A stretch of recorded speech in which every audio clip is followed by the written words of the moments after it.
இளவரசன் சுந்தர சோழரின் புத்திரன் ஆதித்த கரிகாலன் மற்றும் குந்தவை விராட்டியின் சகோதரன் வந்தியத்தேவனின் சிநேகிதன் திருவாரூர் தியாகராஜ பெருமானை வழிபட்டு அபயகுலசேகரன் எனும் பெயர் பெற்றவர்.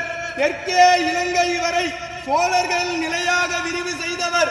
தெய்வீகமான சொல்லாற்றும் நீதிமானாக இருந்து அருள்மொழிவர்மன் சேர சோழ பாண்டிய நிலைகளை ஆட்சி செய்த மும்முடி சோழன், கலைஞர் கோட்டையை வென்ற கலைஞர சோழன், கோயில்களை கட்டிய திருக்கோயில் சோழன், மக்கள் நலன் நியாயம் காட்டிய மண்மணி சோழன், தஞ்சையை ஆண்ட தஞ்சை வல்லவன், சிவபக்தியில் சிறந்த சிவபாத சேகரன், திருமுறை கண்ட சோழன், மகா கலைஞன், மாநகர் அரசன், கடல் வீரன், சோழ வம்சத்தின் மிகச்சிறந்த ஆளுமை கொண்ட தெய்வீக அரசன், நம் பெரும்பாட்டன் பேரரசன் ராஜராஜ சோழன் வருகிறார்.